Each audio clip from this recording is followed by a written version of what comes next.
से ही हाथरस में हलचल तेज हो गई है तो अहम साक्ष्य जुटा रही है सीबीआई की टीम। नहीं बच पाएंगे गुड़िया के गुनहगार। भारत समाचार पर सीबीआई की टीम, आपको बता दें सीबीआई की टीम हाथरस पहुंच चुकी है, बुलगड़ी गांव पहुंच चुकी है सीबीआई टीम और घटनास्थल पर मौजूद है। और इस दौरान यहां पर तमाम साक्ष्य जुटाए जा रहे हैं। आलाधिकारी, सीबीआई के आलाधिकारी मौके पर पहुंचे हुए हैं। 10 से ज्यादा अधिकारी यहां पर मौजूद हैं जो जांच पड़ताल में जुटे हुए हैं। तो आपको बता दें हाथरस केस में सीबीआई अब सक्रिय हो गई है। इससे पहले सीबीआई की तरफ से एफआईआर दर्ज किया गया था और उसके बाद आज सीबीआई की टीम बुलगड़ी गांव पहुंची है और खबर यह भी है कि पीड़ित परिवार से भी मुलाकात कर सकती है सीबीआई की टीम। तो एक बड़ी खबर आप तक पहुंचा रहे हैं, तस्वीरें भी लगातार भारत समाचार आप तक पहुंचा रहा है। आपको बता दें कि घटनास्थल पर सीबीआई की टीम पहुंच गई है। इस पूरे मामले में कल स्वतः संज्ञान लेने के बाद हाईकोर्ट में भी सुनवाई हुई है और आज सीबीआई की टीम गांव पहुंच चुकी है। और खबर यह भी है कि पीड़ित परिवार वालों से भी आज मुलाकात कर सकती है सीबीआई की टीम। तो तस्वीरें आप तक पहुंचा रहे हैं। आपको बता दें कि इसी खबर पर ज्यादा जानकारी के साथ संजय हमारे साथ, हमारे संवाददाता लखनऊ से लाइव जुड़ गए हैं। वहीं नरेंद्र प्रताप सिंह हमारे साथ, हमारे संवाददाता इसी खबर पर ज्यादा जानकारी के साथ बुलगड़ी गांव हाथरस से लाइव जुड़ गए हैं। नरेंद्र, आपसे जानना चाहेंगे कैसी तस्वीरें फिलहाल देखने को मिल रही है, क्या कुछ कार्रवाई सीबीआई की तरफ से अभी की जा रही है?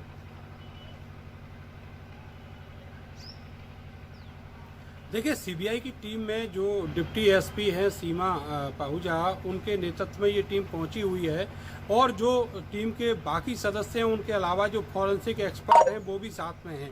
पहले टीम चंदपा थाने पहुंची है और वहां पर उन्होंने पुलिसकर्मियों से पूछताछ की है।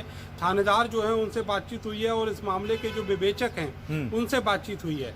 इसके बाद उन्होंने इस घटना से जुड़े हुए सारे जो दस्तावेज हैं वो सब देखे उन्होंने थाने के, और फिर वहां से बुलगड़ी गांव में जहां पर पीड़िता का घर है उससे थोड़ी ही दूर पर ये घटना स्थल है, वहां पर ये टीम पहुंच गई है। इस पूरे इलाके को कवर किया गया है जो सीन ऑफ क्राइम की टेप है उससे। और अभी जहां पर सीबीआई की टीम है वहां से करीब 100 मीटर की दूरी पर ही सबको रोक दिया गया है। पुलिस प्रशासन के जो अफसर और कर्मी हैं वो भी दूर ही हैं और उस खेत में जो सीन ऑफ क्राइम है वहां पर केवल सीबीआई की टीम है। वहां पर बहुत गहनता से जो छानबीन है वो की जा रही है। जो गन्ने के जो बाजरे के खेत हैं उसमें ये देखा जा रहा है कि जहां पर घटना हुई है उतना इलाका जो है वो खाली है, लेकिन उसके सराउंडिंग जो इलाका है जो पुलिस ने अभी तक नहीं देखा, वहां पर भी सीबीआई के जो लोग हैं वो काफ़ी गहनता से छानबीन कर रहे हैं और कोशिश कर रहे हैं कि कोई सबूत उनको जो रिलेटेड हो आरोपियों से वो उनको हासिल हो जाए जो पुलिस से बचा हुआ हो। आपको बताएं कि बहुत सारी चीज़ों के सैंपल भी हैं वो भी लगातार लिए जा रहे हैं और कोशिश की जा रही है कि कुछ भी ऐसा ना हो जो इस घटना से जुड़ा हुआ हो और मौके पर छूट जाए। ये उम्मीद जताई जा रही है कि इसके बाद जो सीबीआई की टीम है वो उस जगह पर भी पहुंचेगी जहां पर पीड़िता का शव जलाया गया था और संभव है कि उसी रास्ते में बीच में जो गुड़िया का घर है वो पड़ता है, वहां पर भी जो परिजन है उनसे भी बातचीत सीबीआई की टीम कर सकती है। करीब 15 लोग हैं सीबीआई की इस टीम में, जिसमें फॉरेंसिक एक्सपर्ट जो हैं काफ़ी ये बताया जा रहा है कि वो बेहद एक्सपर्ट लोग हैं और उनसे कुछ चीज़ छूट नहीं सकती। बिल्कुल। चलिए, संजय भी हमारे साथ, हमारे संवाददाता लखनऊ से लाइव जुड़े हुए हैं। संजय, यहाँ पर सीबीआई की टीम के हाथरस पहुंचने के बाद क्या कुछ हलचल लखनऊ में बैठे अधिकारियों में देखने को मिल रही है, क्योंकि कहीं ना कहीं उनके ऊपर भी कुछ गंभीर आरोप लगे हैं? बिल्कुल मनीष, जिस तरीके से सीबीआई ने केस को टेक ओवर किया है, एफआईआर की थी और आज जिसका इंतजार था, हम लोग मुहिम चला रहे थे कि गुड़िया को न्याय मिले, आज सीबीआई वहां पर पहुंची है और ये भी हो सकता है कि वहां पर वो रिक्रिएशन करे घटना को लेकर के, क्योंकि सीबीआई की जो पॉलिसी है वो जो है घटनास्थल की रिक्रिएशन जरूर करता है। एक बड़ी बात यह है कि सीबीआई की जांच के बाद वो जुड़े तमाम अधिकारी जिन्होंने गुड़िया के परिवार के साथ और गुड़िया की जो है मृतक बॉडी के साथ जिस तरीके से लापरवाही बरती थी वो जांच में खुल करके जरूर सामने आएगा, ऐसी उम्मीदें हैं। सीबीआई से ऐसी उम्मीदें लगाई जा रही हैं और अगर ये सीबीआई की जांच में सारी चीजें खुलकर मनीष निकल करके बाहर आती हैं तो फिर उन तमाम अधिकारी जिनको बचाने के प्रयास में कुछ अधिकारी सक्षम लखनऊ के बैठे हुए हैं, बचाने का प्रयास कर रहे हैं, उनका गला जरूर फंसता हुआ नजर आएगा। क्योंकि सीबीआई से उम्मीदें यही है और यही वजह है कि सीबीआई को जांच सौंपी गई थी कि गुड़िया के केस में जिस तरीके से डे 1 से लापरवाही बरती गई थी वो किन किन के आदेश पर बरती गई थी। क्योंकि जिस तरीके से कल कोर्ट में लोग एक दूसरे को बचाते नजर आए अधिकारी, तो वो चीजें खुल करके सामने आएंगी सीबीआई की जांच रिपोर्ट में। बिल्कुल। नरेंद्र हमारे साथ हमारे संवाददाता हैं। नरेंद्र, आपसे जानना चाहेंगे और क्या कुछ अपडेट मिल पा रही है आपको, कितनी देर में जो सीबीआई की टीम है वो पीड़ित परिवार वालों से मुलाकात करने वाली है, और क्या इस दौरान यहां पर जो भ्रष्ट अधिकारी है जिनके ऊपर तमाम गंभीर आरोप लगे हैं उनसे भी पूछताछ की जाएगी? देखिए, फिलहाल जो मौका वारदात का इन्वेस्टिगेशन है, उम्मीद जताई जा रही है करीब 1 से 1.5 घंटा और चलेगा।